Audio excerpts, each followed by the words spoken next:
Welcome to the show. You are watching The Inside Story. My name is Rajiv Kumar Bajaj. And of course, you're watching me at the moment on Lemon News. That's right, Lemon News. Lemon News के ऊपर आप मुझे देख रहे हैं. Show का नाम है इनसाइड स्टोरी यानी अंदर की कहानी.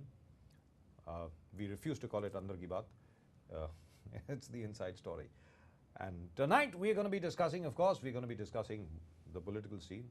जहाँ तक के राजनीति का प्रश्न है, राजनीति के बारे में हम जरूर बात करेंगे कि महाराष्ट्र में राजनीति किस प्रकार की चल रही है, पूरे देश में राजनीति किस प्रकार की चल रही है.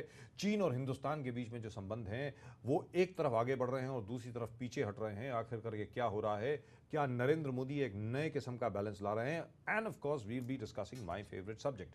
जी हाँ, मेरे दिल के करीबी जो विषय है वो है साईं बाबा को लेके. साईं बाबा को लेके जो सब्जेक्ट है उसके बारे में एक बार फिर हम बात करेंगे. सुप्रीम कोर्ट में लोग पहुंच चुके हैं. उच्चतम न्यायालय के सामने ये पेशकश की गई है कि कोई भी ऐसी चीज ना दिखाई जाए जिससे साईं भक्तों के दिल को ठेस पहुंचे. अब आगे उच्चतम न्यायालय इसमें क्या निर्णय देगा वो तो उच्चतम न्यायालय के ऊपर है, लेकिन ये अपील हम भी करते हैं सभी लोगों से कि कोई भी बात ऐसी नहीं कही जाए जो किसी के धर्म को भी, कि किसी के भी धार्मिक भावना को भी ठेस पहुंचे, जिससे ऐसी किसी को कोई बात नहीं करनी चाहिए, ऐसा मेरा मानना है. और इस विषय में हम थोड़ी देर के बाद बात भी करेंगे रमेश जोशी जी से और उनसे ये भी पूछेंगे कि आखिरकार जो साईं धाम ट्रस्ट कांदिवली में है उसको सुप्रीम कोर्ट में जाने की क्या आवश्यकता पड़ गई. शिरडी में जो संस्थान है जिसका ट्रस्ट सरकार चलाती है वो आखिरकार क्यों सुप्रीम कोर्ट में नहीं गए, वो आखिरकार क्यों कोर्ट में नहीं गए, उन्होंने आखिरकार पहल क्यों नहीं की, यहां से पहल करने की आवश्यकता क्यों पड़ गई, इसके बारे में हम लोग बात करेंगे. लेकिन उसके पहले देख लें अब तक की खास खबरें. Let's take a look at the headlines.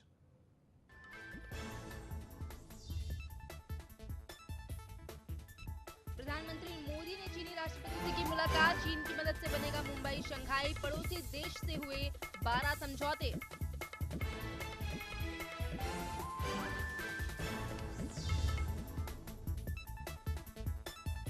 चीन के साथ सीमा विवाद सुलझाने पर भी की प्रधानमंत्री ने बात. चीनी राष्ट्रपति ने कहा मिलकर सुलझाएंगे सीमा विवाद.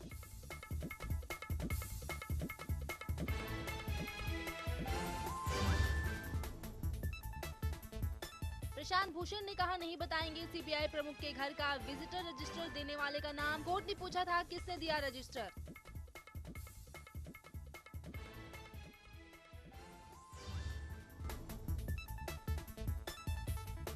मोदी सरकार के खिलाफ कांग्रेस ने खोला मोर्चा. मोदी सरकार के खिलाफ जारी किया वादा खिलाफी के 100 दिन नाम का बुकलेट.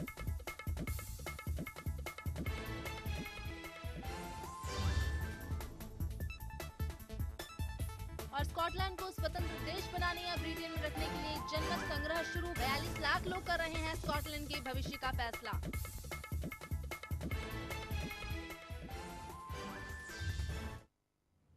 और मराठा आरक्षण के लिए सबसे ज्यादा जो अग्रसर रहे हैं, जिनके नेतृत्व में मराठा आरक्षण आंदोलन चला, विनायक मेटे, वो भी हमारे साथ होंगे थोड़ी देर के बाद. लेकिन उसके पहले हम स्वागत करते हैं रमेश जोशी जी का. रमेश जोशी जी इस वक्त हमारे साथ स्टूडियो में हैं. रमेश जी नमस्कार, आपका बहुत बहुत शुक्रिया आपका कि आप यहाँ पर आए. Thank you so much for coming. आप साई प्रतिष्ठान ट्रस्ट से हैं, यानी कांदिवली का जो साई प्रतिष्ठान ट्रस्ट है वहाँ से आप हैं. आप इस वक्त कोर्ट में गए हैं. आप ये बताएं सिर्फ एक वाक्य में, उसके बाद मैं आपसे विस्तार से बात करूंगा कि आखिरकार आपको कोर्ट में जाने की क्या आवश्यकता पड़ गई, ये शिरडी संस्थान ने क्यों नहीं किया, आपका जो संस्थान है कांदिवली में उसको ये करने की क्या आवश्यकता पड़ गई, ये जरा बताएं संक्षेप में. लेकिन हम आपको ये बताना चाहते हैं कि पिछले 2.5 महीनों से परम पूज्य साईं बाबा का अपमान हो रहा था जी. हम महाराष्ट्र सरकार और शिरडी संस्थान से, भारत सरकार से बार बार हम गुहार लगा रहे थे. उसके बावजूद भी उन्होंने कुछ भी कदम नहीं उठाया. और जब भाई हमसे बर्दाश्त नहीं हुआ, क्योंकि ये हमारी आस्था पे प्रहार था, जो प्रहार करने का अधिकार पूज्य शंकराचार्य जी और उनके समर्थकों को नहीं था, और इसलिए कोई भी आगे नहीं बढ़ा. तब आखिर हमारा भी जो ट्रस्ट है वो साईं बाबा का ट्रस्ट है, साईं धाम चैरिटेबल ट्रस्ट, और इसलिए हमने सुप्रीम कोर्ट में रिट पिटीशन दाखिल की. Wonderful. Now congratulations to you. आपको साधुवाद कि आपने ये कदम उठाया. और मैं इस मामले में बहुत बायस्ड आदमी हूं. एक बार फिर मैं आपके सामने ये बात रख दूं कि जहां तक साईं बाबा का खुद का प्रश्न है, साईं बाबा में मेरी खुद की श्रद्धा है, तो मैं आपको बता दूं कि ये शो जरा बायस्ड होगा साईं बाबा के पक्ष में। ये सबके सामने ये बात मैं रखना चाहता हूं। We are not an unbiased show. मैं एक बार फिर आपके सामने ये बात रख रहा हूं कि हम लोग वो नहीं है कि बार बार ये कहे कि हम किसी की तरफदारी नहीं करते। हम तरफदारी करते हैं जी हाँ। हम तरफदारी करते हैं आपकी और अपनी। जी हाँ, लोगों की तरफदारी, देश के हित की तरफदारी। और वो देश का हित कहां से शुरू होता है? देश का हित शहर से शुरू होता है, मुंबई से शुरू होता है। मुंबई के बाद महाराष्ट्र में जाता है और महाराष्ट्र के बाद पूरे राष्ट्र में जाता है। जो देश के हित में है वो हमारे हित में है, जो देश के हित में नहीं है वो हमारे हित में नहीं है। यानी we are biased, of course we are biased, we take sides, your side. Remember, we are always on your side and we will of course continue our conversation with Ramesh Joshi ji. लेकिन उसके पहले देख लें कि अब तक साईं बाबा को लेकर जिस प्रकार अलग अलग किस्म के प्रहार हुए हैं, जिस प्रकार अलग अलग किस्म के आरोप लगे हैं, जिस प्रकार मुझे लगता है सबको शर्मनाक करने वाले, शर्मसार करने वाली हरकतें की गई हैं। Let's first take a look at that. एक बार वो देख लें, उसके बाद रमेश जोशी जी से हम अपनी बातचीत जारी रखेंगे। Let's take a look.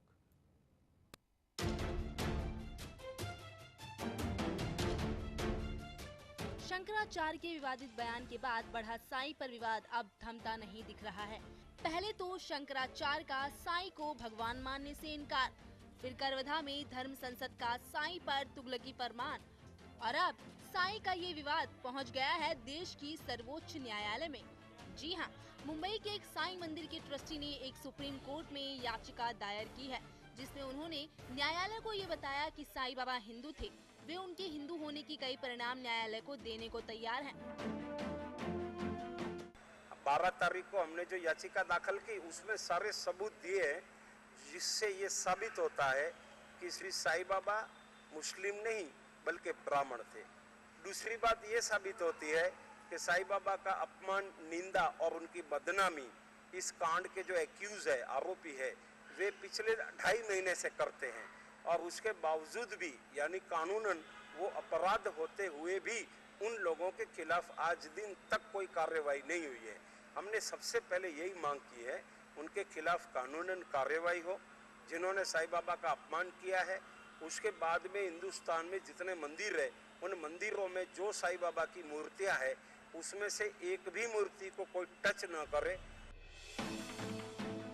दरअसल शंकराचार्य ने कहा था कि साईं मुस्लिम समुदाय से ताल्लुक रखते थे, जबकि साईं धाम मंदिर कांदीवली के ट्रस्टी ने ये दावा किया है कि साईं बाबा ब्राह्मण थे। रमेश जोशी के मुताबिक उन्होंने साईं के धर्म को लेकर एक आरटीआई भी दाखिल की थी, जिसमें उन्हें जवाब के तौर पर साईं के मुताबिक कोई भी जानकारी नहीं मिली। आरटीआई के जवाब में कहा गया कि साईं परिवार, गाँव और धर्म को लेकर कोई भी जानकारी नहीं मौजूद है। पूज्य शंकराचार्य जी ने आरोप लगाया, तो हम ये जानना चाहते थे कि साईं मंदिर, शिरडी का साईं मंदिर महाराष्ट्र सरकार के अंडर में है। 2004 से शिरडी संस्थान के अंडर में मंदिर है। सबसे पहले हमने आरटीआई से उनकी पास से जानना चाहा, तो साईं बाबा को लेकर, उनके परिवार को लेकर हमने आरटीआई में 27 एप्लीकेशन भेजा 18 जुलाई को। 27 एप्लीकेशनों का जवाब उन्होंने ये दिया कि आपके सवालों का हमारे पास कोई जवाब नहीं है, केवल श्री साई सच्चरित है मराठी, ये केवल जो पुस्तक है यही प्रमाण है। इसके अलावा हमारे पास एक भी ऐसा सबूत नहीं है जिससे ये साबित हो सके कि साईं बाबा मुस्लिम थे। बहरहाल साईं का मसला अब कोर्ट में है। धर्म सांसद के फैसले और शंकराचार्य के बयान के बाद साईं के भक्तों में रोष तो था ही, और साईं का मामला कोर्ट में जाने से साईं को भगवान नहीं मानने वालों के कान भी खड़े जरूर हुए होंगे। Bureau report, lemon news, Mumbai.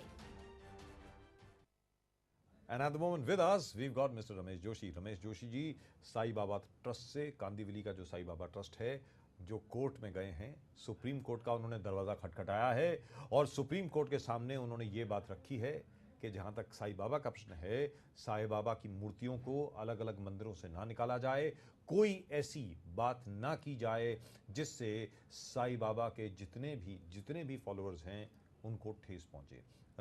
Ramesh Joshi जी, आप ये बताएं जी कि 2.5 महीने से आपने कहा कि कोई कुछ नहीं कर रहा था। जी। 2.5 महीने से आपने कहा कि शिरडी संस्थान ने चुप्पी साध रखी थी। जी। 2.5 महीने से आपने कहा कि महाराष्ट्र सरकार ने भी चुप्पी साध रखी थी।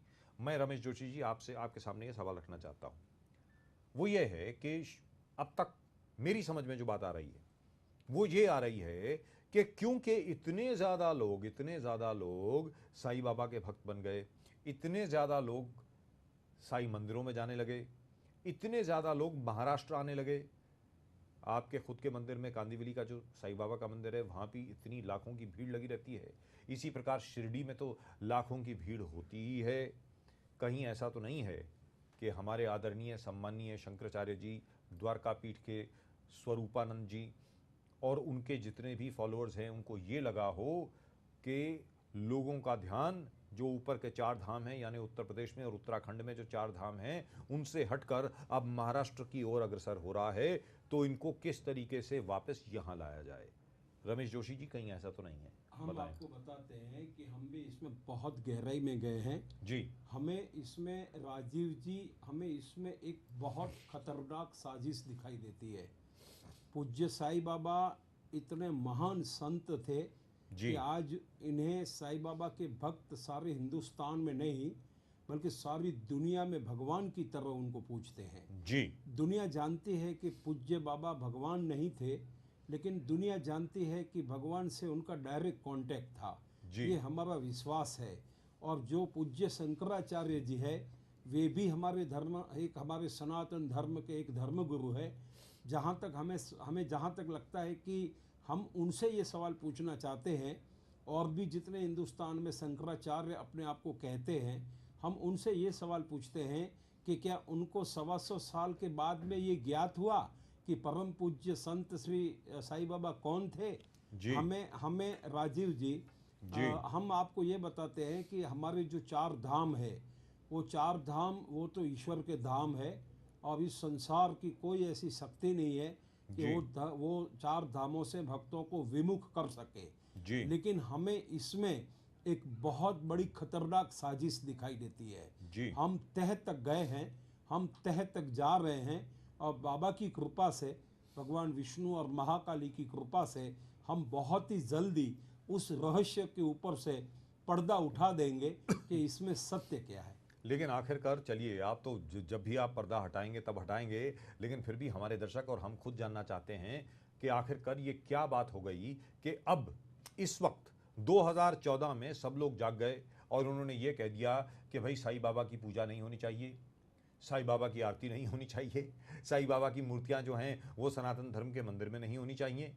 इसका क्या मतलब हुआ? मेरी समझ के बाहर है, ये जरा बताएं। इसका मतलब मैं आपको बहुत ही विस्तार से बताता हूँ। जी बताएं। राजीव जी, सबसे पहली बात यह है कि परम पूज्य शंकराचार्य जी जब भी मीडिया से रूबरू हुए हैं जी, उन्होंने जब भी मीडिया से बात की है तो आप देखिए उन्होंने ये कहा है कि तिरुपति बालाजी का जो मंदिर है उस पे जितना चढ़ाव आता है उसके बाद अगर सबसे ज्यादा हिंदुस्तान में किसी मंदिर में चढ़ावा आता है जी, तो वो चढ़ावा शिरडी के साईं बाबा के मंदिर पे आता है। जी, तो जहाँ तक मैं समझता हूँ कि उन्होंने भगवा वस्त्र धारण किया है, उनका ध्यान चढ़ावे पे नहीं जाना चाहिए, उनका ध्यान तो भक्तों की आस्था पे जाना चाहिए। उनको इस बात की खुशी होनी चाहिए कि ये देश, ये महाराष्ट्र, ये देश और हिंदुस्तान कितना भाग्यशाली है कि परम पूज्य साईं बाबा जैसे संत हुए और हिंदुस्तान में एक संत महात्मा के मंदिर पे तिरुपति बालाजी के जो स्वयं भगवान विष्णु का एक अवतार था, जी। इतना चढ़ावा आता है। मैं आपको राजीव जी बड़े दुख के साथ कहता हूँ कि उनका ध्यान चढ़ावे पे ज़्यादा गया है। और शिरडी संस्थान वाले भी जो प्रदर्शन कहा करते हैं, जैसे लालबाग के राजा वाले प्रदर्शन करते हैं कि करोड़ों रुपए का चढ़ावा आया, 1100 करोड़ रुपए की पूंजी है, तो ये आप तो जानते हैं कि फिलहाल कली युग है और कली युग में आसुरी माया का बड़ा प्रभाव है। जहाँ तक मैं समझता हूँ कि ये कलियुग ने उनके ऊपर प्रहार किया है और उनको केवल और केवल पूज्य साईं बाबा का चढ़ावा दिखता है। लेकिन यहाँ पर मैं एक चीज़ आपसे जानना चाहता हूँ, और वो ये है कि बार बार ये कहा जा रहा है स्वरूपानंद जी की तरफ से, और स्वरूपानंद जी के जितने भी लोग आसपास हैं, शंकराचार्य जी के आसपास जितने भी लोग हैं, उनका ये बार बार कहना कि भाई साईं बाबा का जन्म मुस्लिम परिवार में हुआ। वास्तविकता में एक बार फिर हम अपने दर्शकों के सामने ये बात रख दें कि मुस्लिम परिवार में उनका जन्म नहीं हुआ, हिंदू परिवार में हुआ था, लेकिन हाँ इतना ज़रूर है कि उनके पालन पोषण में एक मुस्लिम परिवार की बहुत बड़ी भूमिका रही है, ऐसी बात नहीं है। लेकिन मैं आपसे ये जानना चाहता हूँ, भले कोई शख्स मुस्लिम हो, भले कोई शख्स हिंदू हो, सिख हो, ईसाई हो, उससे किसी का क्या लेना देना। आखिरकार आज की तारीख में ख्वाजा गरीब नवाज की दरगाह पर करोड़ों लोगों का मजमा लगता है हर साल। हिंदू जाते हैं, सिख जाते हैं, यहाँ तक कि ईसाई और यहूदी भी जाते हैं, मुसलमान तो जाते ही हैं। लेकिन ये बात कहाँ से आ गई? बार बार लोगों को कुरेदने के लिए, लोगों को जान करके तंग करने के लिए, हर्ट करने के लिए ये बात कहने की आवश्यकता क्या पड़ गई लोगों को? रमेश जोशी जी बताएं। आज मैं आपको आपने राजीव जी बहुत अच्छी बात बताई, क्योंकि आप स्वयं साईं के भक्त हो। सबसे पहले हम आपको बता देते हैं कि परम पूज्य साईं बाबा का जन्म महाराष्ट्र राज्य के परभणी जिले के पाथरी गांव में हुआ था जी। उनकी जन्म की तारीख है 27/9/1837। उनका जन्म हुआ था दोपहर को 12:15 पे। उनका जन्म एक ब्राह्मण परिवार में हुआ था। उनका असली नाम था हरिभाव। उस गांव में, पाथरी गांव में 99% आबादी मुस्लिम भाइयों की है। उनका नाम हरिभाव था। प्यार से लोग उन्हें गोविंदा कहा करते थे। जब पूज्य साईं बाबा यानी कि उस वक्त के हरिभाव की उम्र 4 साल की थी, तो उसी गांव में एक मुस्लिम फकीर जो मामू जान के नाम से जाना जाते थे, ये मामू जान बहुत बड़े फ़कीर थे, अल्लाह ताला के बंदे थे। वे अल्लाह की नेक इबादत करते थे और उन्होंने हरिभाव की माँ से यानी कि पूज्य साईं बाबा की माँ से ये कहा, क्योंकि उनके पिता का देहांत हो गया है, उनसे ये कहा कि ये बच्चा आपके लिए नहीं सारी दुनिया के लिए है और आने वाले वक्त में एक महान संत बनेगा, दुनिया में इनकी पूजा होगी। ये बच्चे को आप मेरे हवाले कर दो। और इस बच्चे को मैं एक ऐसे हिंदू धर्मगुरु को जानता हूँ जो महाराष्ट्रियन है, मैं उनके हवाले कर दूंगा। ये उन्होंने उनकी माँ को वचन दिया था। और हरिभाव की माँ यानी कि पूज्य साईं बाबा की माँ के जो ब्राह्मण थे, ये झूठ है कि वे मुसलमान थे, लेकिन इनको सूफी इतना महान बनाने में वो मामू जान फकीर का बहुत बड़ा हाथ है। और इस बात का स्वीकार खुद साईं बाबा ने किया है। साईं बाबा का खुद का एक अधिकृत तौर पे किताब है जिसका नाम है श्री साई चरित। और श्री साई चरित में ये उल्लेख है कि पूज्य साईं बाबा शिरडी में एक दफ़ा महालसापति से ये कहते हैं कि मैं पाथरी का ब्राह्मण हूँ और मैं बचपन में मेरी माँ ने मेरे को यानी कि मैं ब्राह्मण हूँ बच्चा था, उस वक्त एक फ़कीर के मांगने पे मुझे उनके हवाले कर दिया गया। आज मैं राजीव जी लेमन न्यूज़ के माध्यम से सारे हिंदुस्तान को बड़े अदब और बड़े आदर के साथ बताना चाहता हूँ कि उस मुस्लिम फ़कीर का बहुत बड़ा हाथ है आज जो साईं बाबा इतने आगे बढ़े। और उन्होंने, आपको पता हो कि पाथरी गांव के बाजू में सेलू गांव है, सेलू, और सेलू गांव में श्री गोपाल राव देशमुख नाम के एक विष्णु भगवान के बहुत बड़े महान भक्त रहते थे जो ऋग्वेदी ब्राह्मण थे।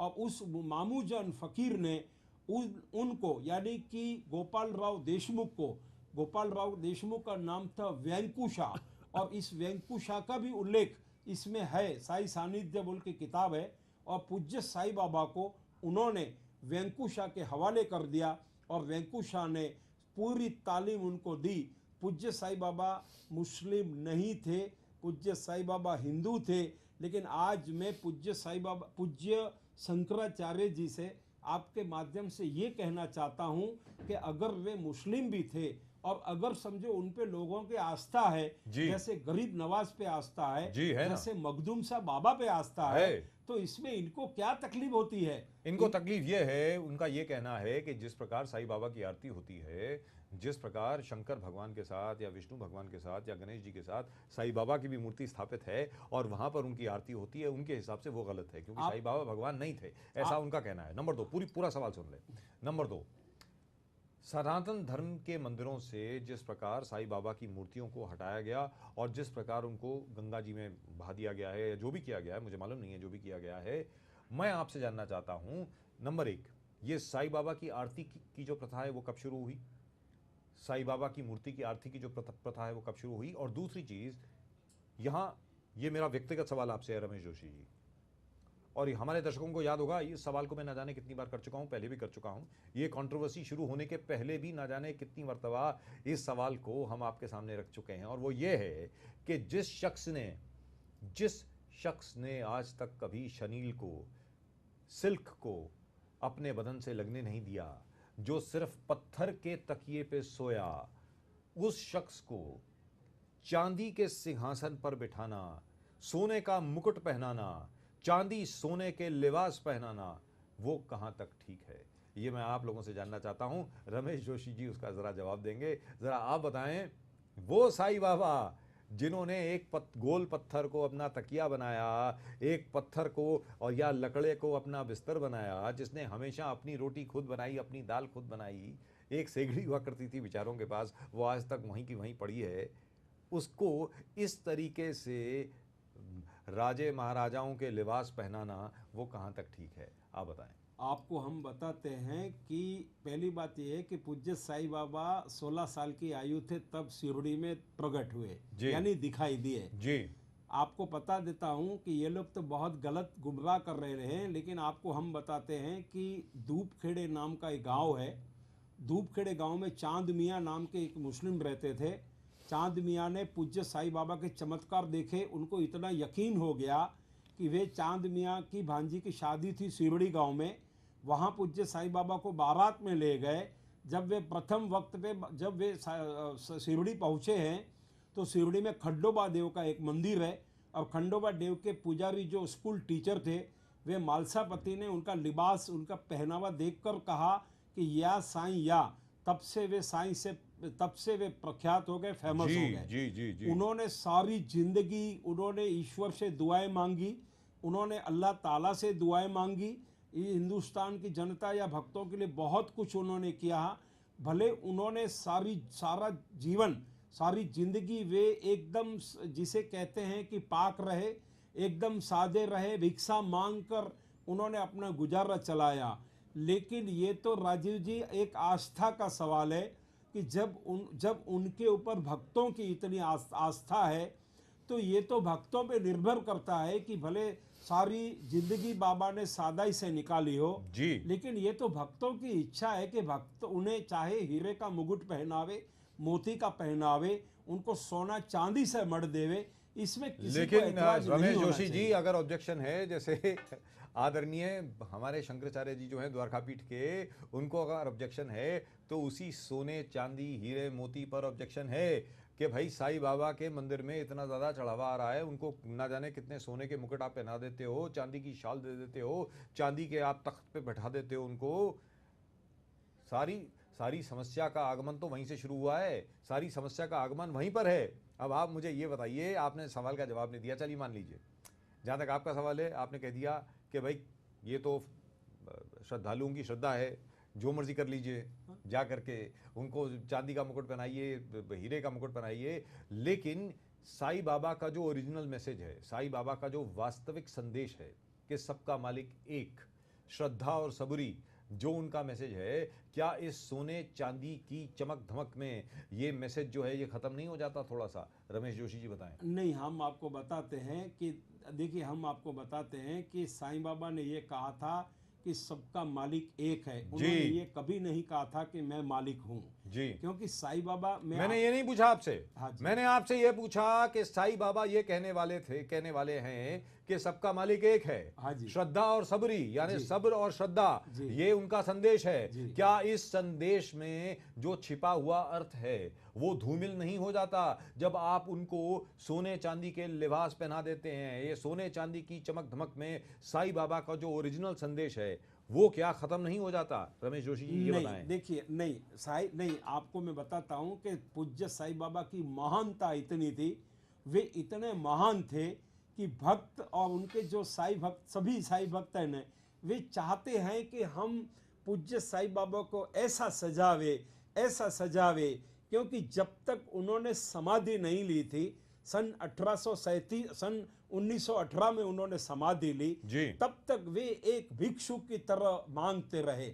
जैसे भगवान विष्णु का एक स्वरूप है दरिद्र नारायण, तो वो स्वरूप इन्होंने वो बताया कि इन्होंने भिक्षा ली और सारा जीवन इन्होंने भिक्षा लेके खाया और खिलाया। लेकिन राजीव जी, मैं बड़े आदर के साथ आपसे कहता हूँ कि भक्त की इच्छा है और भक्त अगर देता है तो उसमें किसी को भी ऐतराज नहीं होना चाहिए।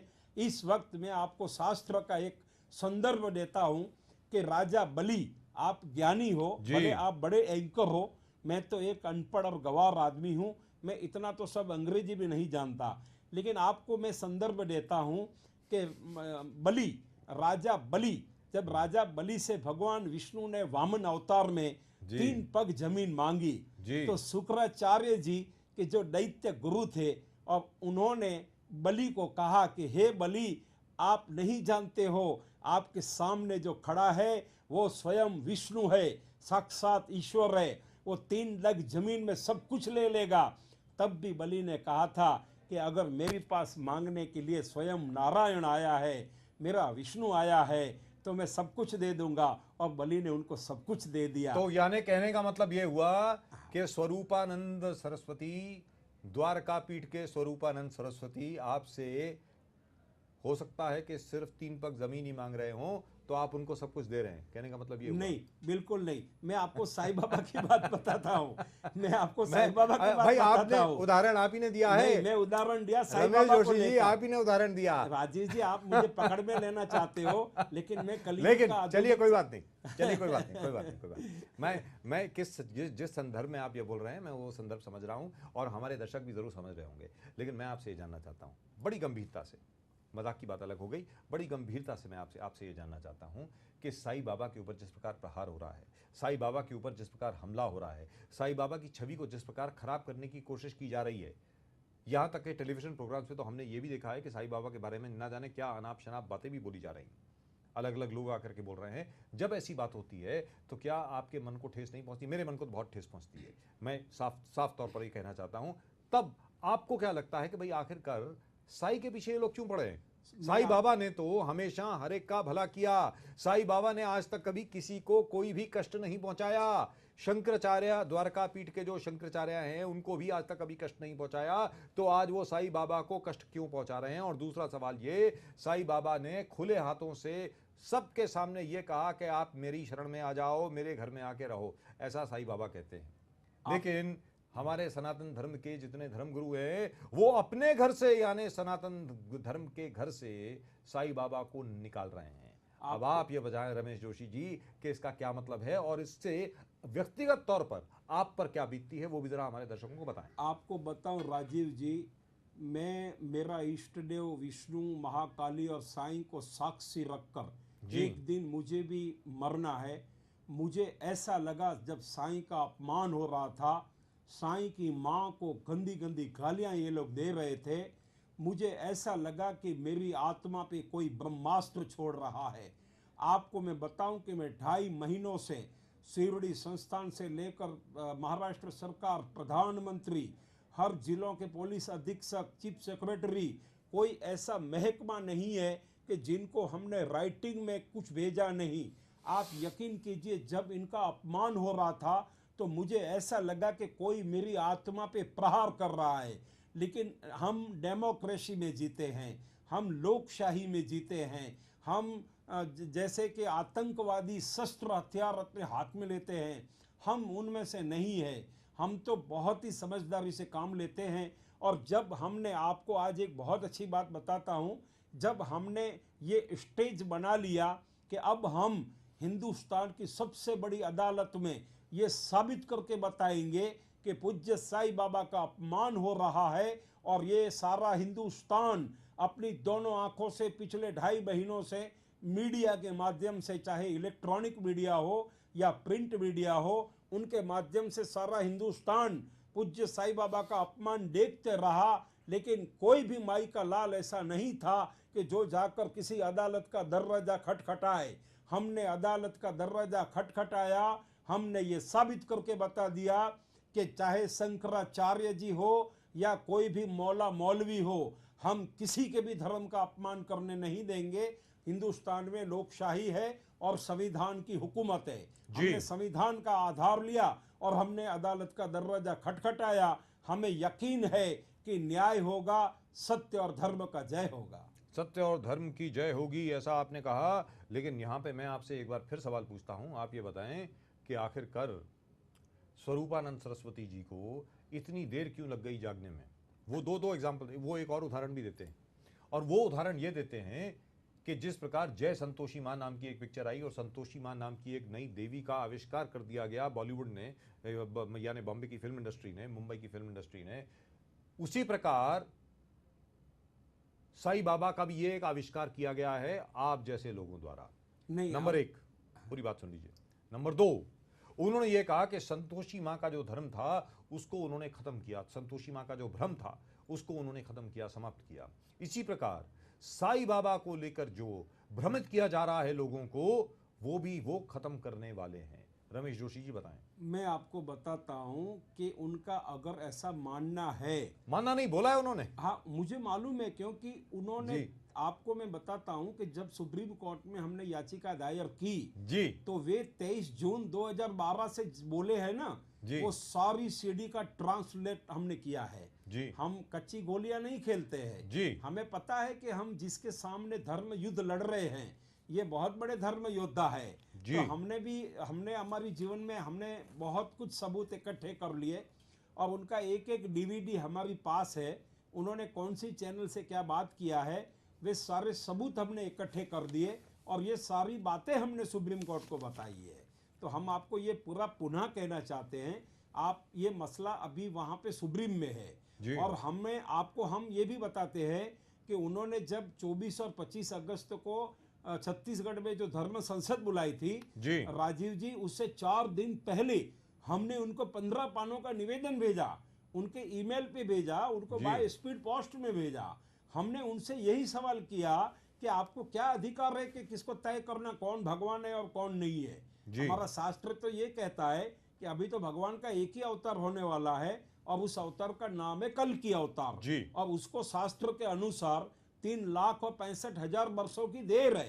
तो इतना हम तो जानते हैं कि साईं बाबा भगवान नहीं थे, लेकिन वो भगवान नहीं थे, लेकिन उनका डायरेक्ट भगवान से कांटेक्ट था। लेकिन क्या साईं बाबा की आरती होनी चाहिए? अब मैं आपसे ये जानना चाह रहा हूँ। जरूर, क्योंकि आरती भगवान की होती है, किसी शख्स की आरती क्यों हो? नहीं, ऐसा नहीं है। देखिए आपको मैं बताता हूँ कि आरती माँ बाप की भी होती है, आरती गुरु की भी होती है।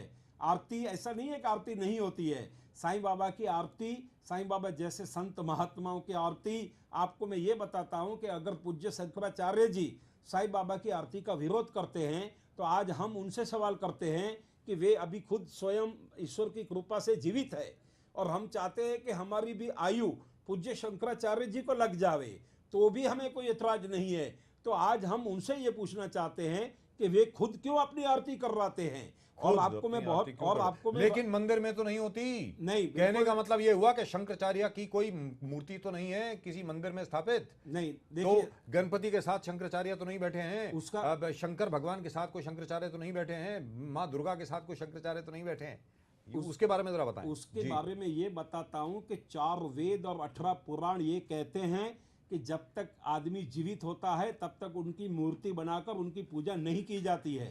4 वेद और 18 पुराण में ये भी लिखा है कि जिस देवी और देवताओं का उल्लेख, मैं आपको बहुत अच्छी बात बताता हूँ, उसमें 4 वेद और पुराणों में जिनका उल्लेख है उनके अलावा किसी की भी पूजा नहीं हो सकती है। ये सनातन सत्य है। तो आज मैं पूज्य शंकराचार्य जी से पूछना चाहता हूँ कि हमारे ही मजहब में, हमारे ही धर्म में कई ऐसे हैं कि जिन्होंने अपने नाम में भगवान लगा दिया है, तो क्या उनको रोकने के लिए जाएंगे? और आपको मैं और एक अच्छी बात बताता हूं कि अगर पूज्य शंकराचार्य जी को हिंदू धर्म का इतनी इनको ये है, अपना तकलीफ है, तो आज आपको बताता हूं कि साउथ में लंकापति रावण की पूजा होती है। आज हम आपको बताना चाहते हैं कि लंकापति रावण की विरोध का आज दिन तक पूज्य शंकराचार्य जी ने कभी उनका विरोध नहीं किया है। आपको हम ये बताते हैं कि गुजरात के कच्छ जिले में दादा मेकड़ का एक कुत्ता था जिसका नाम था लालिया और एक गधा था उसका नाम था बोतिया। तो कुत्ते और गधे की जब वहां पे पूजा होती है तो इसके बारे में तो उन्होंने कभी विरोध नहीं किया है। यहाँ तक कि सौराष्ट्र के राजकोट में एक भैंसा, एक पाड़ा, भैंसे का बच्चा पाड़ा, उसकी सौराष्ट्र में पूजा होती है, लेकिन उसका तो विरोध कभी शंकराचार्य जी ने नहीं किया है। और तो साईं बाबा का वो विरोध क्यों कर रहे हैं, ये बताएं। साईं बाबा का विरोध इसीलिए करते हैं कि उनको या तो किसी ने गुमराह किया है या एक बहुत बड़ा षड्यंत्र का हिस्सा है जी। या एक बहुत बड़ी साजिश है कि जो वे साईं बाबा के पीछे 125 साल से पड़ गए हैं। आज आपको 125 साल के बाद उनको साईं बाबा दिखाई देते हैं। अरे जब इनको ये पता चलेगा, अगर ये तो इतने बड़े आध्यात्मिक गुरु है तो इनका तो छठी इंद्री जागृत होना चाहिए। आज आपको हम वो भी रहस्य बता देना चाहते हैं, क्योंकि हमारी खुद की पूजा में इतनी ताकत है। जब हम खुद पूजा में बैठते हैं तो भगवान विष्णु और काली की कृपा से हमें ये सवाल सताता था कि पूज्य साईं बाबा, इनके ऊपर इतने गंदे इल्जाम लगते हैं और बाबा खुद चुप क्यों बैठते हैं। तभी हमारी अंतरात्मा हमसे ये कहती थी कि साईं अगले जन्म में कबीर थे। आज मैं इनको बताना चाहता हूँ, ये विज्ञान चाहे इस बात का स्वीकार करे या नहीं करे, राजीव जी, साईं अगले जन्म में कबीर थे और कबीर ने पाथरी गांव में ब्राह्मण दंपति के वहां पे जन्म लिया है। चलिए, ये तो बात रही आपकी खुद की जो सोच है, या आपको खुद को आकर के किसी ने बताया है। लेकिन यहां पर जहां तक के कोर्ट का प्रश्न है, अब सुप्रीम कोर्ट में केस है, जब भी उसकी हियरिंग होगी, आगे जाकर के आर्गुमेंट्स होंगी, जो भी होगी, मैं उम्मीद करता हूं कि उच्चतम न्यायालय आपको रिलीफ दे दे। लेकिन जब तक के कोर्ट में हियरिंग नहीं होती, जब तक के आपको इस केस में कोई इंजंक्शन नहीं मिलता या कोई ऑर्डर नहीं मिलता, तब तक आप क्या करने वाले हैं, नंबर एक। और नंबर दो, साई प्रतिष्ठान की ओर से, यानी शिरडी का जो साई प्रतिष्ठान है, वहां से क्या आपको कोई कम्युनिकेशन आया है, कोई संदेश आपको आया है? क्या ऑफिशियली, आधिकारिक तौर पर महाराष्ट्र सरकार ने क्या आपसे बात की है इस विषय के बारे में? रमेश जोशी जी बताएं। हम आपको सबूतों के साथ बताते हैं कि पूज्य साईं बाबा के ऊपर जब से हमले हुए, तब से राजीव जी, राइट टू इंफॉर्मेशन एक्ट के तहत हमने महाराष्ट्र सरकार और शिरडी संस्थान के पास हमने 35 एप्लीकेशन भेजा था और अलग अलग हमने उनसे सवाल पूछा था। लेकिन बड़े दुख के साथ मुझे कहना पड़ता है, ये राइट टू इंफॉर्मेशन एक्ट में हमको रिप्लाई मिला है।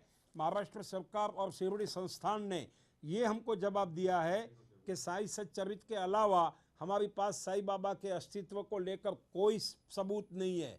और हम आपको आज ये भी बताना चाहते हैं कि हमने उनके खिलाफ कंप्लेंट की है जी। खुद शिरडी संस्थान के खिलाफ हमने महाराष्ट्र सरकार के पास कंप्लेंट की है कि फौरन इनके खिलाफ कानूनन कार्रवाई कीजिए, और अगर नहीं करते हैं तो हम शिरडी संस्थान को मुंबई हाई कोर्ट में खींचेंगे।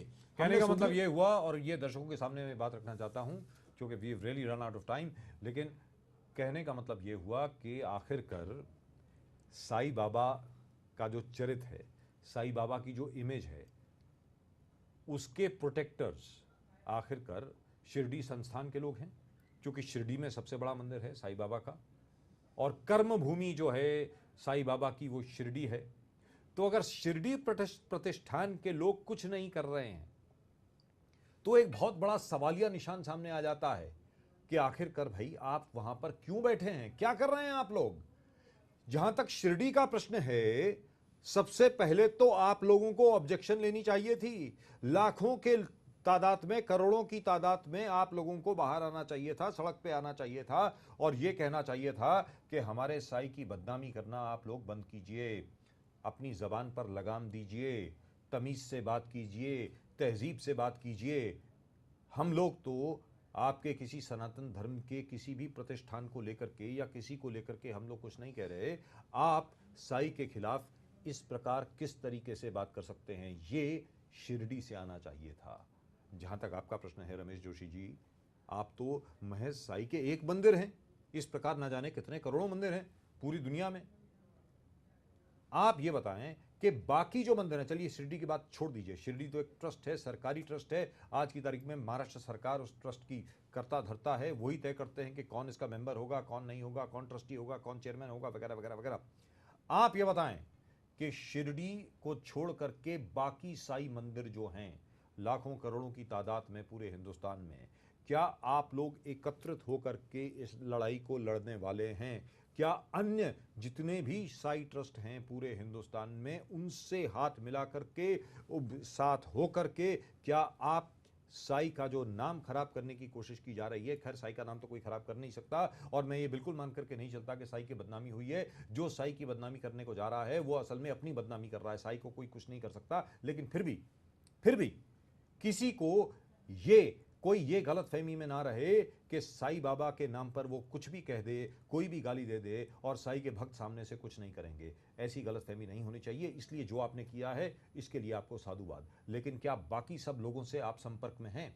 बताएं आपको रमेश जोशी राजीव जी, मुझे बड़े दुख के साथ आज कहना पड़ता है कि शिरडी संस्थान के अलावा भी जी हिंदुस्तान में जितने भी साईं बाबा के मंदिर है जी और डिबेट में जितने भी लोग अपने आप को साईं भक्त कहा करते थे जी आज मैं आपको बताता हूं कि एक भी माई के लाल ने या हमारे अलावा हमारा जो ट्रस्ट है उसका विस्तार इतना बड़ा है। हमने उसका जो हमारे ट्रस्ट का जो ट्रस्ट लीड है वो हमने ऐसा बनाया कि साईं बाबा के ऊपर या साईं बाबा को लेकर कोई भी सवाल या निशान खड़ा होगा तो हम हिंदुस्तान की किसी भी अदालत में जा सकते हैं। हम अपमान बर्दाश्त नहीं कर सकते हैं। आज आपने ऐसा सवाल किया है कि जो सनातन सत्य है आपको बताऊं, दिल्ली में बड़े से बड़ा साईं बाबा का मंदिर है जी है। कई जगह पे बड़े से बड़े मंदिर है। आपने डिबेट देखा होगा, वहां पे कुछ लोग 3-4 लोग अपने आप को साईं भक्त कहते हैं और बड़ी बड़ी बातें करते थे। लेकिन आपको मैं बताता हूं कि जब कल हमारी सुप्रीम कोर्ट में हमारी याचिका पे सुनवाई हुई तो दिल्ली का एक भी माई का लाल वहां पे वो नहीं दिखा जो डिबेट में दिखाई देते थे।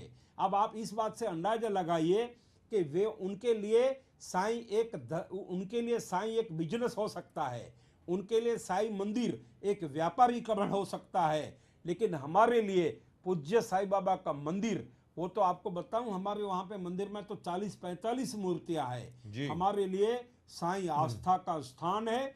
और अब हमने ये लड़ाई की शुरुआत की तो हमने भगवान विष्णु, माता महाकाली और साईं बाबा को ये वचन दिया है कि हे साईं, चाहे किसी ने भी कुछ नहीं किया लेकिन उनको हमने ये हमारे हाथ में जल लेकर साईं को 3 दफा वचन दिया है कि हिंदुस्तान में आपके जितने भी मंदिर है, अगर उस मंदिर में किसी ने किसी को टच किया तो हम कानूनी तौर पे उनको वो सबक सिखाएंगे ताकि कोई साईं की मूर्ति को टच न करे। और साईं के सभी मंदिरों का एक धर्म रक्षक बन के मैं उनकी रक्षा करूंगा। लेकिन किसी भी ट्रस्ट ने, किसी भी लोगों ने हमारा आज दिन तक कोई संपर्क नहीं किया है और धन्यवाद तक नहीं कहा कि आप इतनी बड़ी लड़ाई लड़ने गए, हम आपको धन्यवाद देते हैं। ये धन्यवाद देने वाले हमको मीडिया ने धन्यवाद दिया है। लेकिन रमेश जोशी जी, इससे तो आपको कोई भी आश्चर्य नहीं होना चाहिए। मुझे लगता है कि इससे आपको जरा भी आश्चर्य नहीं होना चाहिए अगर आप साईं चरित भी पढ़ें और साईं बाबा की खुद की जीवनी भी पढ़ें। जहाँ तक साईं बाबा का प्रश्न है, भला करते करते ना जाने उनको अपनी जीवनी में भी कितना बुरा सुनना पड़ा, लेकिन साईं ने आज तक कभी बुरा नहीं मनाया। हंसते हंसते उन्होंने तब भी भला ही किया, सारी दुनिया का भला किया। And here, before we end, I must tell you this as far as Justice Anil Dave is concerned, because the bench in front of whom this petition had gone consists of Justice Anil Dave and Justice Uday Umesh Lalit.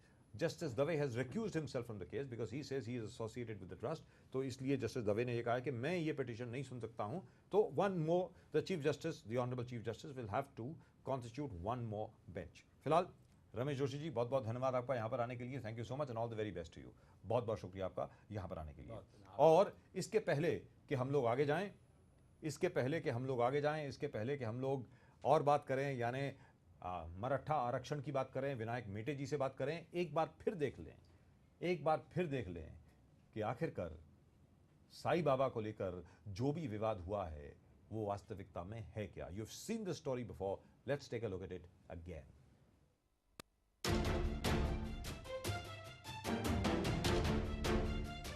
Shankaracharya के विवादित बयान के बाद बढ़ा साईं पर विवाद अब थमता नहीं दिख रहा है।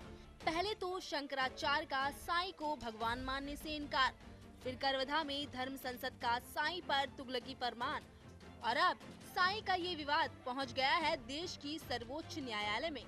जी हां, मुंबई के एक साईं मंदिर के ट्रस्टी ने एक सुप्रीम कोर्ट में याचिका दायर की है जिसमें उन्होंने न्यायालय को ये बताया कि साईं बाबा हिंदू थे, वे उनके हिंदू होने की कई परिणाम न्यायालय को देने को तैयार हैं।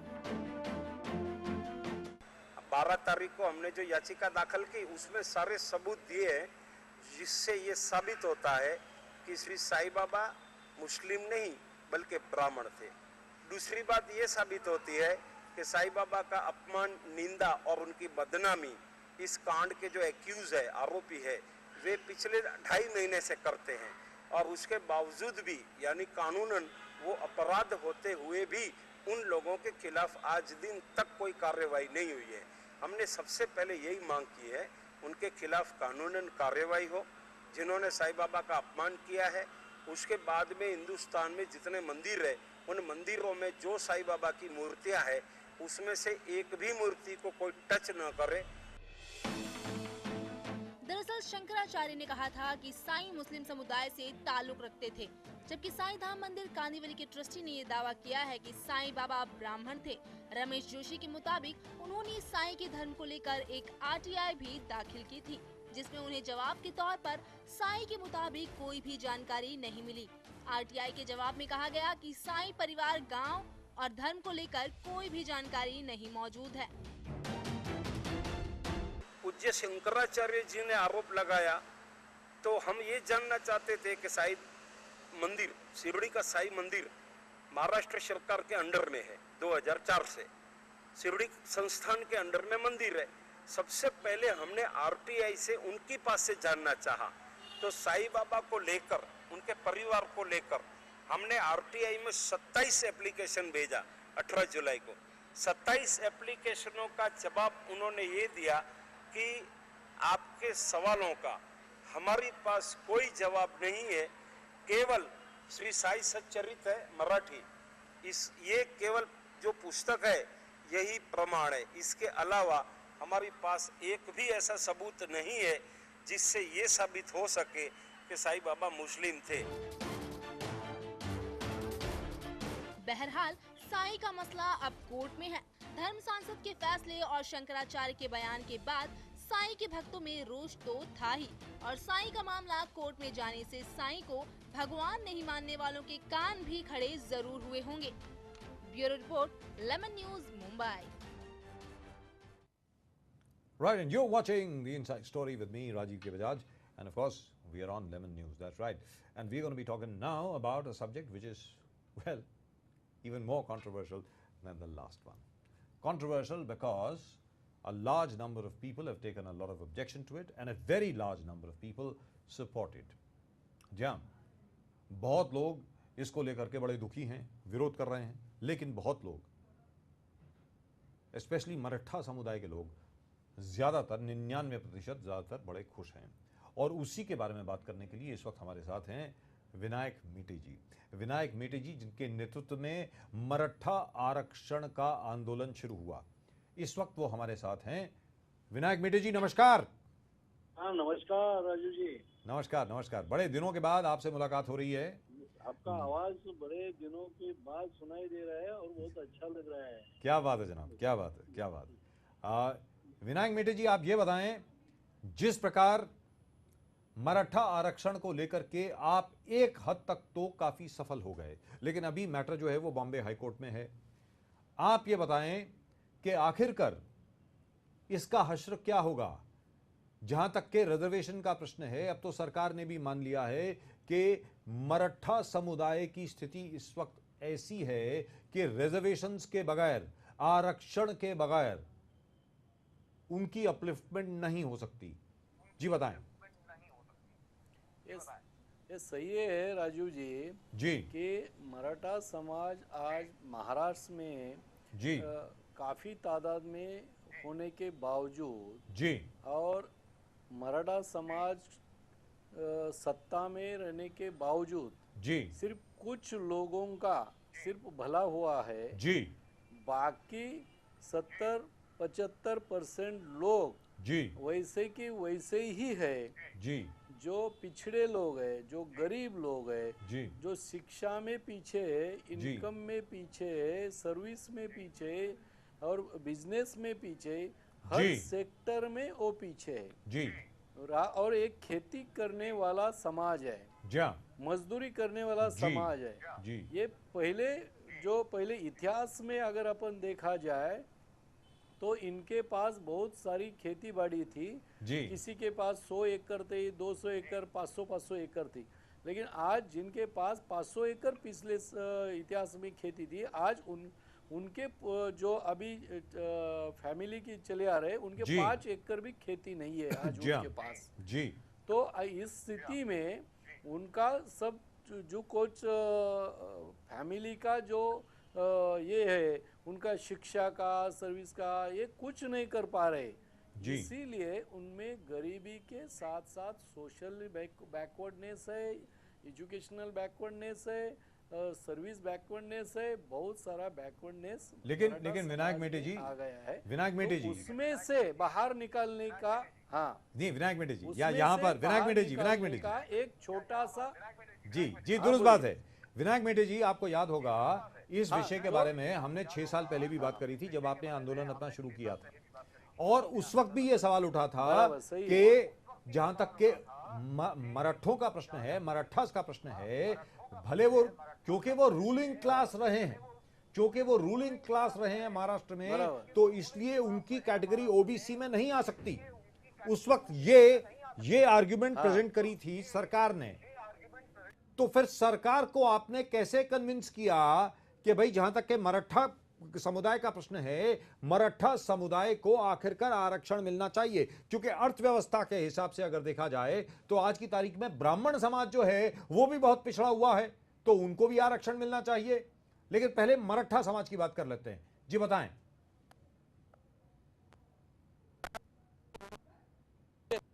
आज आप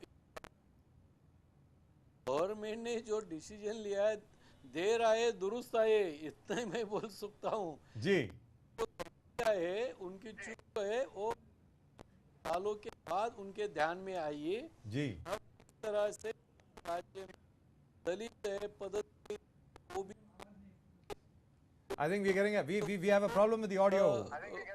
We have a problem with the audio of Mr. Vinayak Mete. Hello, जी मेटे साहब, जी बोलें हाँ। बोलें अभी ठीक है, बोलिए, जरा जोर से बोलें जी। तो जिस तरह से गवर्नमेंट मदद कर रही है बारे में, हिसाब से और विनायक मेटे जी, मैं आपको रोकना चाहूंगा 1 मिनट के लिए मैं आपको रोकता हूं। आपकी ध्वनि में, साउंड में कोई तकलीफ है, उसको जरा हम रिपेयर करते हैं। We'll repair it in just a minute. उसके पहले हम लोग देख लें कि आदरणीय शरद पवार जी और महाराष्ट्र के अन्य नेताओं का क्या कहना है मराठा आरक्षण को लेकर के। And we'll come back to Mr. Mete, I promise you. We'll go back to Mr. Vinayak Mete. There's a bit of a problem as far as his audio is concerned. He should speak into the microphone and not speak into the mobile. So there's a bit of a problem there. But anyway, let's first hear Mr. Sharad Pawar. Let's take a look. निवडणुकीमध्ये आणखीन एक प्रश्न आला आहे, तो अतिशय नाजूक प्रश्न आहे. तो फार समजदारीने आपण त्या प्रश्नाला हाताळलं पाहिजे, आणि तो म्हणजे मराठा आरक्षणाचा संबंध. त्याच्यामध्ये राणे कमिटी सरकारने नेमली, तिचा काय रिपोर्ट येतो अद्याप आपल्याला माहिती नाही, पण मी काल राणेचे स्टेटमेंट पाहिलं टेलिव्हिजनवर, आणि त्यांनी सांगितलं की ओबीसीच्या हिताची जपणूक करून त्याशिवाय वर आम्ही काही द्यायचा विचार करतो. पक्ष म्हणून आपण भूमिका त्याच्यात पक्षाची घेतली.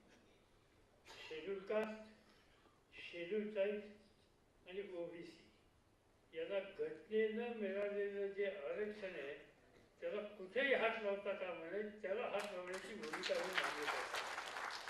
ते 100% तुम्ही सोपा आणि ते प्रोटेक्ट करून मग मुस्लिम समाजातला गरीब असेल, मुस्लिम समाजाचा असेल किंवा मराठा समाजाचा असेल. All right, now let's get back to Mr. Mete. I think he's still with us. Mr. Vinayak Mete, अभी आपको आवाज आ रही है मेरी? विनायक मेटे जी,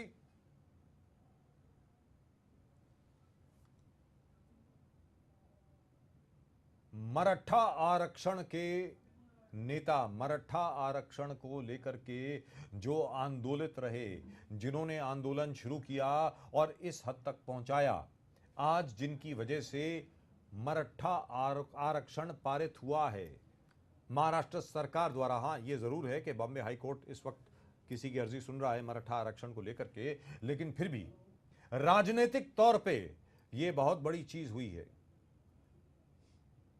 विनायक मेटे जी इस वक्त हमारे साथ हैं। विनायक मेटे जी, आपको आवाज आ रही है मेरी?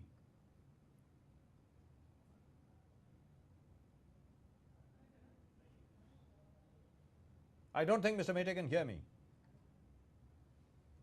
विनायक मेटे जी, आपको आवाज आ रही है? We'll try and go back to him. We'll try and go back to him.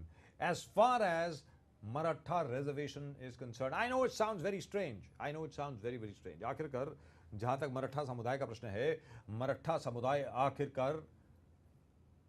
आखिरकार मराठा समुदाय ने राज किया है, इस रीजन के ऊपर राज किया है।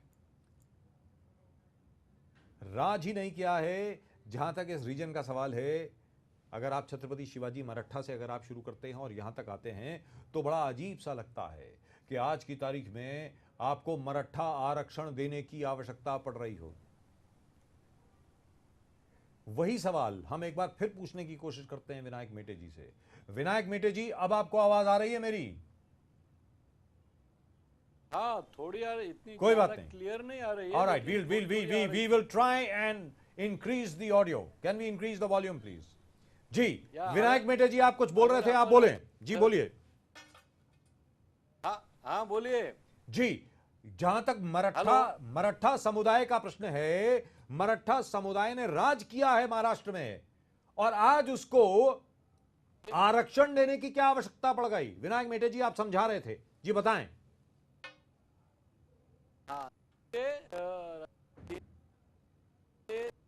महाराष्ट्र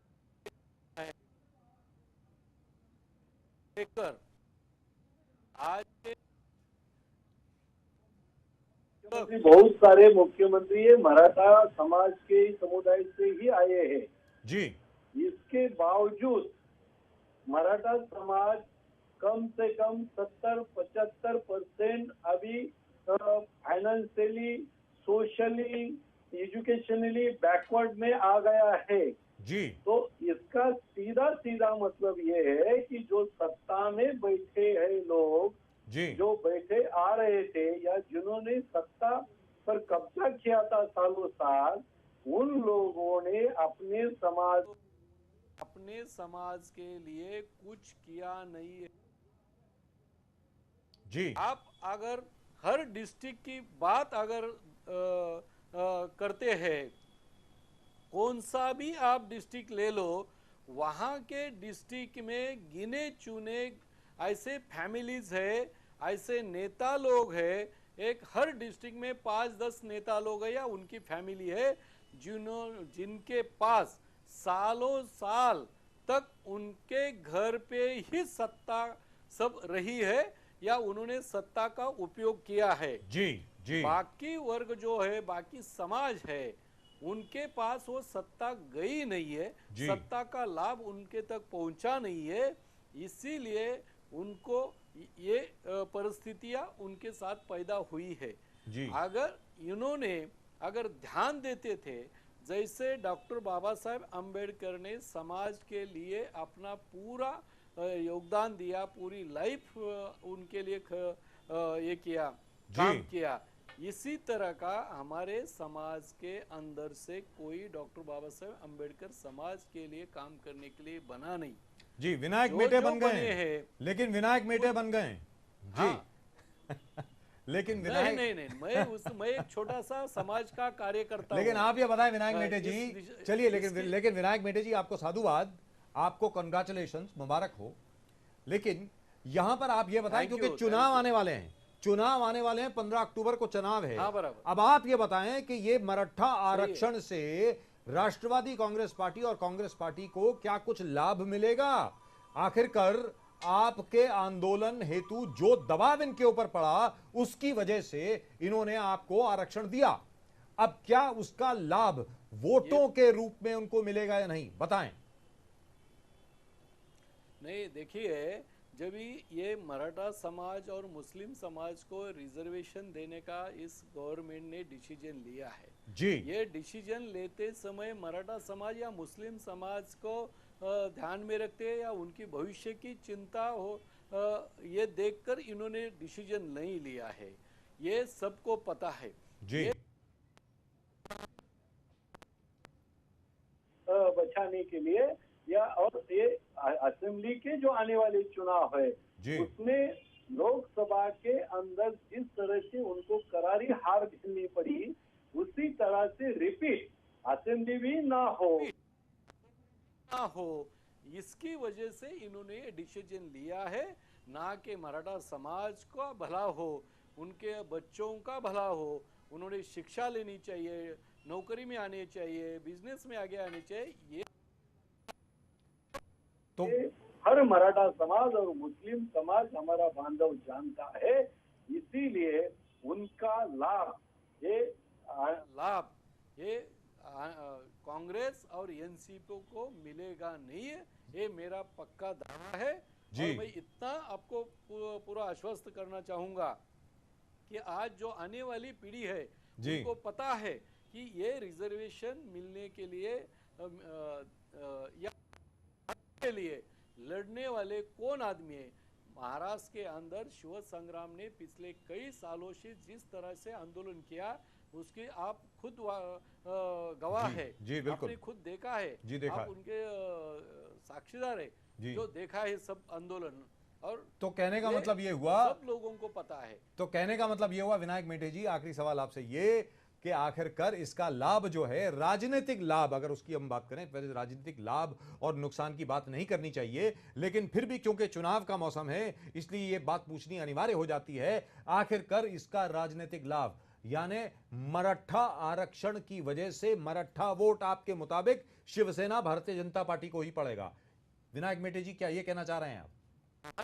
पड़ेगा पास है, मराठा समाज का वोट जाएगा।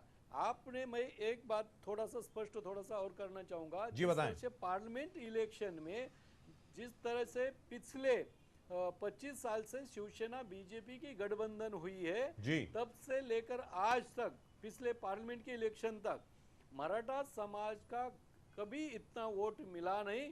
उतना वोट परसेंटेज इस बार पार्लियामेंट इलेक्शन में 50% से भी ज्यादा मराठा समाज का वोट इस महायुति को मिला है। उसकी वजह एक ही है कि मराठा समाज में इस कांग्रेस और राष्ट्रवादी के अपने नेताओं के खिलाफ क्रोध था, इसकी वजह। और वही वाकया यही आने वाले असेंबली चुनाव में दोहराया जाएगा। वही लोग महायुति को मतदान करेगा। अगर महायुति अगर नहीं रहती है तो क्या होगा, इसके लिए अभी बोलना ठीक नहीं होगा। राइट। अगर महायुति नहीं रहती है तो क्या होगा, यानी महायुति के ना रहने की भी संभावना है। उसके बारे में कुछ कहना चाहेंगे आप? एक शब्द में, एक वाक्य में अगर बोल दें चलते चलते। देखिए, अभी जिस तरह से माहौल पिछले 3-4 दिन से चले आ रहा है जी। पूरे महाराष्ट्र के लोगों की अपेक्षा थी कि वे ये कांग्रेस और राष्ट्रवादी की भ्रष्टाचारी गवर्नमेंट को यहाँ से उखाड़ फेंकना है। इसीलिए ये नेक काम महायुति के सभी घटक दलों ने एक होकर जल्दी से जल्दी सीटों का बंटवारा करके लोगों के सामने जाए और ये वहाँ अच्छी तरह से विजय हासिल की। लेकिन ये लोगों की अपेक्षा में महायुति के हमारे नेता लोग खरे नहीं उतर रहे। ये एक दुर्भाग्य की बात है।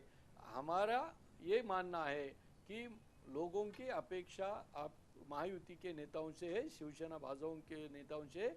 उन्होंने जल्दी से जल्दी सीटों के बंटवारे को खत्म करना चाहिए आपस में, और हम जैसे छोटी पार्टियां हैं उनको भी सम्मान से साथ लेना चाहिए। और इस महाराष्ट्र के अंदर जो परिवर्तन लाना है उसको ज्यादा महत्व दिया जाना चाहिए। Right, thank you so much Vinayak Mete ji, बहुत बहुत शुक्रिया आपका। और एक बार फिर आपको कंग्रेचुलेशंस, आपने बहुत मेहनत करी मराठा आरक्षण के लिए, बहुत ज्यादा मेहनत करी। और भले ही नरेंद्र मोदी की लहर की वजह से महाराष्ट्र सरकार को जो दोनों तरफ थप्पड़ पड़े उसकी वजह से उसको जागना पड़ा, लेकिन फिर भी क्रेडिट आपको बहुत ज्यादा जाता है कि आप अपने आंदोलन से हटे नहीं, आप अपने आंदोलन पर ही रहे, आप अपने मार्ग पर अडिग रहे और अटल रहे। इसके लिए आपको साधुवाद। Thank you so much.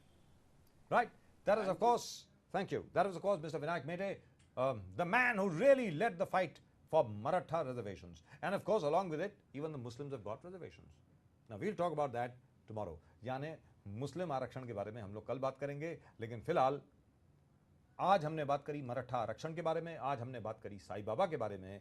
आज के लिए सिर्फ इतना ही. That is the inside track on what is happening. But one thing we must point out to you. एक चीज़ हम ज़रूर आपके सामने एक बार फिर दोहराना चाहेंगे. विनायक मेटे जी ने जैसे कहा कि जहाँ तक महायुति का प्रश्न है, यानी शिवसेना, भारतीय जनता पार्टी, आरपीआई और विनायक मेटे जी की जो जैसे मराठा आरक्षण की जो पार्टीज़ हैं, इन सब लोगों के नेताओं को जनता की अपेक्षाओं पर खरा उतरना बहुत ज़रूरी है. अगर महायुति नहीं रही तो फिर एक बार कांग्रेस और राष्ट्रवादी कांग्रेस को बहुत फायदा पहुंचने वाला है. And we leave you with that thought. You please keep sending in your mails on insidestory@lemonnews.com. That's insidestory@lemonnews.com. We'll see you tomorrow. In the meantime, before we go, or rather as soon as we go, let's take a look once more at the regional headlines. You watch the headlines from Mumbai and Maharashtra. We'll of course be back with you tomorrow at the same time, the same place. In the meantime, keep watching Lemon News. Bye-bye.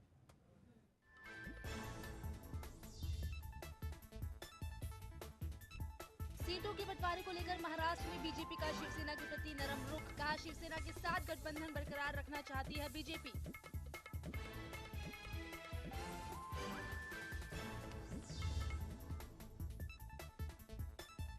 Maratha आरक्षण मामले की सुनवाई के दौरान court ने कहा, मराठा के अलावा दूसरी जातियों में भी है पिछड़ापन. सरकार की दलील, मराठा को मुख्य धारा में लाना चाहती है सरकार.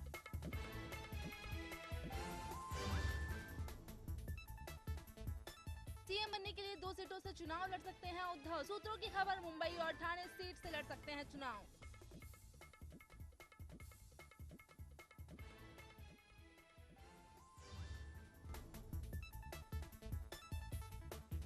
मनसे विधायक राम कदम कर सकते हैं बीजेपी में प्रवेश. पुणे में अमित शाह की मौजूदगी में होंगे बीजेपी में शामिल.